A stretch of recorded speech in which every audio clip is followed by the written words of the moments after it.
வருஷம் டே 6வது இன்னைக்கு என்ன நம்ம பார்க்க போகிறோம் அப்படின்னு கேட்டேன்னா இன்றைக்கி வந்து ரொம்ப சிம்பிள் தான். பயிர் தட்டைப்பயிர் வந்து பார்த்துட்டு போய் நீள நீளமாக இருக்குள்ளே அதை வந்து நான் இப்படி கையால் இப்படி கட் பண்ணி எடுத்து வச்சுருக்கேன் கையால். இது வந்து பார்த்திங்கன்னா நம்ம தட்டைப்பயிர் மெழுக்கு வரட்டி மாதிரி பண்ண போகிறோம். அதாவது நல்லா வதக்கிட்டு நல்லா வேக வச்சுட்டு நல்லா வதக்கி பண்ண போகிறோம் மெழுக்கு வரட்டி மாதிரி. அடுத்தது வந்து பார்த்திங்கன்னா கருவேப்பிலை தொகையில் தான் அரைக்க போகிறோம். அடுத்தது ஜீரக ரசம் தான் வந்து அரைக்க போகிறோம். ஜீரக ரசத்துக்கு வந்து பார்த்திங்கன்னா துவரம்பருப்பு ஜீரகம் துவரம்பருப்புமா ஒரு ஸ்பூனுக்கு போட்டு ஊற வச்சுருக்கோம். 2 மிளகா வச்சுருக்கேன். இதை வச்சு அரைச்சிக்க போகிறோம் ஜீரக ரசத்துக்கு. அடுத்தது வந்து பார்த்திங்கன்னா கருவேப்பிலை தொகைக்கு ஒரு நல்லா ஒரு பிடி கருவேப்பிலை எடுத்து வச்சுருக்கேன். கடலைப்பருப்பும் உளுத்தம்பருப்பும் ஒரு 2 ஸ்பூன் எடுத்து வச்சுருக்கேன். ஒரு 4-5 மிளகா காரத்துக்கு எடுத்துருக்கேன். கொஞ்சமாக தேங்காய் எடுத்துருக்கேன். இதில் வந்து கொஞ்சமாக புளியை வச்சு நம்ம வந்து அரைச்சிக்க போகிறோம் கருவேப்பிலை தொகைக்கு. அடுத்தது ஜீரக ரசத்துக்கு கொஞ்சமாக புளி வந்து ஊற வச்சு வச்சுருக்கேன். இதை வந்து நம்ம மெழுக்கு வரட்டி மாதிரி பண்ண போகிறோம். வேக வச்சு வதக்கி பண்ண போகிறோம். அதுக்கு சாம்பார் பொடி தான் வந்து போட போகிறோம். அப்படியே ஒன்று எப்படி பண்ணுறதுன்னு பார்ப்போம். ஃபஸ்ட்டு இதை வந்து வேக வச்சுக்கணும். அலம்பி வச்சுருக்கேன். இதை ஒரு பக்கம் வேக வச்சுக்க போகிறோம். அடுத்தது ஒரு பக்கம் வந்து இந்த தொகையிலுக்கு வறுத்துக்க போகிறோம். ரசத்துக்கு அப்புறமா கரைச்சி விட்டு வைக்க போகிறோம். ஃபஸ்ட்டு துவையலுக்கு வறுத்துக்கலாம். இந்த பக்கம் இதை வேக வச்சுக்கலாம். இது பார்த்திங்கன்னா ரொம்ப வேகாதுக்கு பாதி ஒரு முக்கால்வாசி ரொம்ப வேகக்கூடாது. வந்து அப்படி குழக்கணுன்னு ஆகிடும். ஒரு முக்கால்வாசி பதத்துக்கு வெந்ததுக்கப்புறமா இதை வந்து நம்ம தாளிச்சிட்டு வதக்க போகிறோம். அது கொஞ்சம் மொறுன்னு பண்ண போகிறோம். அதனால் தனியாக வேக வச்சுக்கணும் இதை அப்படின்னு சொல்கிறதுக்கு வரேன். முக்கால்வாசி பதத்துக்கு ஆகிட்டோம். இந்த பக்கம் தொகையில் வறுத்துடுவோம். தொகையில் ஆறணும் இல்லையா, தொகையிலுக்கு வறுத்துட்டு புளியை வச்சு அரைச்சிக்க போகிறேன். சம்மல்லாம் போட்டுட்டு இந்த பக்கம் வந்து பார்த்திங்கன்னா அதெல்லாம் வறுத்துட்டு இந்த பக்கம் தொகையிலுக்கு வறுத்துக்க போகிறோம். அதுக்காக செஞ்சுட்டு வச்சுருக்கேன். இந்த பக்கம் வந்து வேகறதுக்கையே மஞ்சள் பொடியும் உப்பையும் வந்து போட்டோம்னா நல்லா வேகட்டுறது.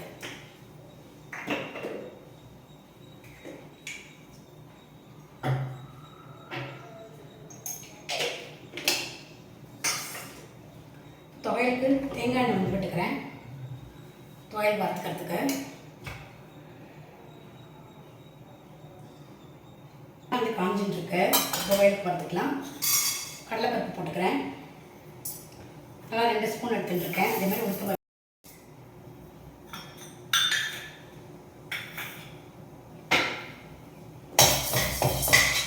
கடலைப்பருப்பு போட்டுருக்கேன். உளுத்தம்பருப்பு போட்டுருக்கேன். பெருங்காயம் மிளகாய் போட்டுருக்கேன். கொஞ்சம் வதங்கினதுக்கு அப்புறமா கருவேப்பிலையை போட்டு வதக்கிக்கலாம். கருவேப்பிலையும் போட்டு வதக்கிட்டு அதுக்கப்புறமா அரைக்கிறத தேங்காய் கொஞ்சமாக புளி வச்சு அரைச்சிக்கப்புறம் கருவேப்பிலை தொகையில்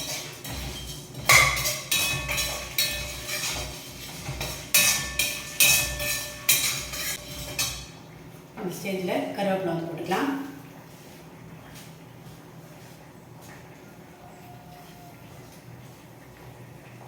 கருவேப்பிலை ஃப்ரெஷ்ஷாக நம்ம ஆற்றுலேருந்து எடுத்துன்னு வந்த கருவேப்பிலை தான். சூப்பராக இருக்குண்ணா. இப்போ வந்து பார்த்திங்கன்னா பொடி வந்து கரைச்சி வச்சுருக்கேன். ரசத்துக்கு வந்து நம்ம கொதிக்க வச்சு வச்சுடுவோம். ரசத்துக்கு தேவையான பொடி வந்து போட்டுவிடுவோம். பெருங்காயம் போட்டுக்கிறேன். நம்ம வந்து அதாவது துவரம்பருப்போட அரைச்சி விடுறதுலேயே மிளகா வத்தல் போடுறோம். இருந்தாலும் கொஞ்சம் வாசனையாக இருக்குங்கிறதுனால ஒரு 2 ஸ்பூன் சாம்பார் பொடி வந்து போட்டுக்கிறேன். மஞ்சள் பொடி, உப்பு, தேவையானதெல்லாம் வந்து போட்டாச்சு. ரசத்துக்கு தேவையானதெல்லாம் இது நம்ம நல்லா வந்து பச்சை வாசம் போட்டதுக்கு நல்லா வந்து புளி தண்ணி எல்லாமே சேர்ந்து நல்லா கொதிக்கட்டும். இப்போ இந்த பக்கம் இதை வந்து நம்ம ஒரு பக்கம் அரைச்சிக்க போகிறோம். ஒரு பக்கம் தொகையிலுக்கும் ஒரு பக்கம் அதுவும் வந்து அரைச்சி வந்துடுவோம்.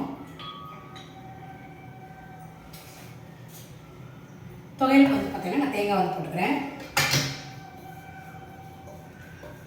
தேங்காய் நல்லா ஒரு 1/2 மூடி தேங்காய் வந்து துருவி எடுத்துட்டுருக்கேன். தொகையிலுக்கு நிறையவே தேங்காய் வந்து வேணும் இல்லையா, அதனால் இப்போ இந்த வதக்கி வச்சுருக்கோம் இல்லையா, அதே கொஞ்சம் புளியும் வந்து போட்டிருக்கேன் நான்.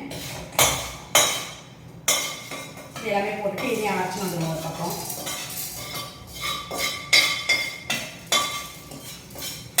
தொகையிலுக்கு தேவையான உப்பு வந்து போட்டுடுறேன். கொஞ்சமாக தண்ணி விட்டு இதை அரைச்சிக்குவோம்.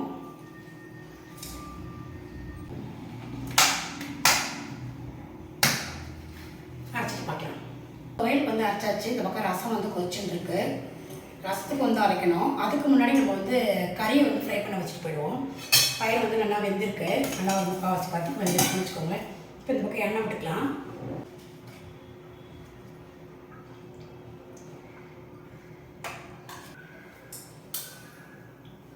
பருப்பு போட்டுக்கலாம்.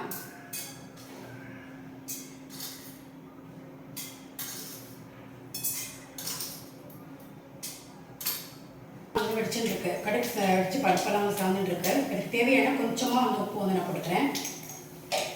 ஏற்கனவே நம்ம உப்பு போட்டுட்டு இருக்கோம்.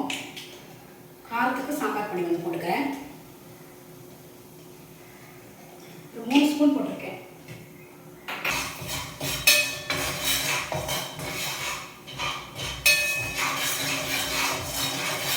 நல்லா எண்ணெயிலே பொரிய விட்டாச்சு சாம்பார் பொரியெல்லாம். நம்ம வேக வச்ச பயிரை வந்து போட்டுடுவோம்.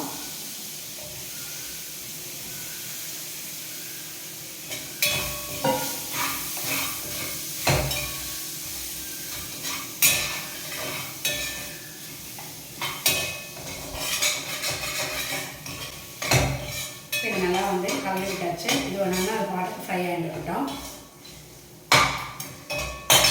இது பாட்டுக்கு ஆகிட்டுருக்கட்டும். அதுக்குள்ளே நம்ம வந்து ரசத்துக்கு வந்து அரைச்சி வந்துடுவோம். ரசம் வந்து நல்லா ஒரு பக்கம் வந்து கொதிச்சுட்டுருக்கு. ரசத்துக்கு வந்து பார்த்திங்கன்னா கொஞ்சமாக சாம்பார் பொடி வந்து போட்டிருக்கோம். இருந்தாலும் நம்ம வந்து மிளகா வத்தல் வந்து நல்லா ஊற வச்சு வச்சுருக்கேன். அந்த பருப்பு வந்து அந்த ஜீரகத்தோட கூட அதை வச்சு நல்லா அரைச்சி வந்துடுவோம் நைஸாக.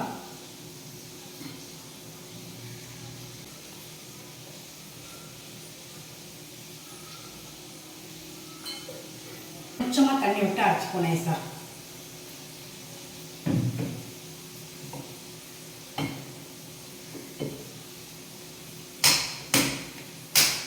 இப்போ வந்து பார்த்தீங்கன்னா ரசத்துக்கு வந்து அரைச்சாச்சு. இந்த பக்கம் எதுவும் வந்து ஆகிட்டு இது நல்லா வந்து ஒன்று வதக்கி விட்டுக்கிறேன். ரசமும் வந்து பார்த்தீங்கன்னா நல்லா வந்து கொதிச்சாச்சு. இப்போ நம்ம அரைச்சி வச்சு இல்லையா, அந்த அரைச்ச விழுதில் கொஞ்சம் மிக்ஸி ஜார்லேயே கொஞ்சம் தண்ணி விட்டுக்கலாம். தண்ணி வந்து நிறைய வந்து வெயில் இருக்கு.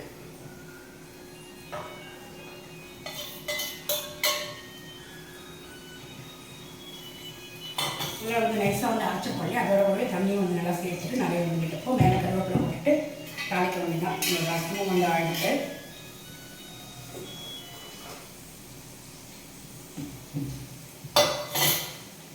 கொஞ்சம் கலரி விட்டுருவோம். சமயத்தில் உப்பெல்லாம் கரெக்டாக இருக்காங்கன்னு ஒன்று பார்த்துக்கிடுங்க.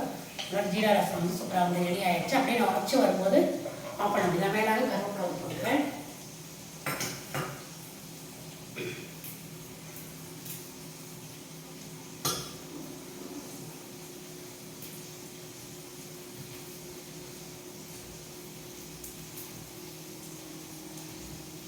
நம்ம ரசம் வந்து நான் உடச்சி வந்துருக்கு. நம்ம சிம்மில் ஆக்கிக்கிறேன். இறக்கி வச்சு நம்ம தாளிச்சு விடுவோம்.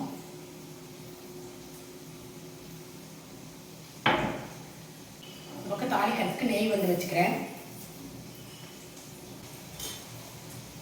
நெய் வந்து காஞ்சின்னு இருக்கு இல்லையா, கடுகு போட்டுக்கலாம்.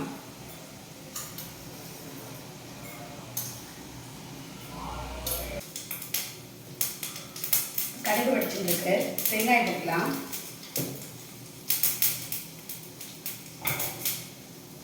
ஆஃப் பண்ணிடுறேன். நம்ம ரசத்தில் விட்டுடுவோம். நம்மளோட ரசம் ஜீரக ரசம். இந்த பக்கம் வந்து பார்த்திங்கன்னா துவையல், கருவேப்பிலை துவையல். இந்த பக்கம் ஃப்ரை ஆகிருக்கு பயல். இந்த வீடியோ உங்களுக்கு ரொம்ப பிடிச்சிக்கணும்னு நினைக்கிறேன். ரொம்ப சிம்பிளான சமையல் தான் இன்றைக்கி பார்த்துருப்பேன் நினைக்கிறேன். நீங்களும் ட்ரை பண்ணி பாருங்கள்.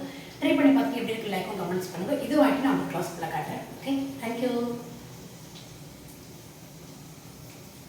எனக்கு ஜீரக ரசம், கருவேப்பிலை துவையல், பயறு உப்பேரி. இந்த வீடியோ உங்களுக்கு ரொம்ப பிடிச்சிருக்குன்னு நினைக்கிறேன். நீங்களும் ட்ரை பண்ணி பாருங்கள். ட்ரை பண்ணி பார்த்துட்டு எப்படி இருக்கு லைக்கும் கமெண்ட்ஸ் பண்ணுங்கள். நம்ம இனி அடுத்த வீடியோவில் வேறு ஒரு ரெசிபி பார்க்கலாம். Okay, thank you.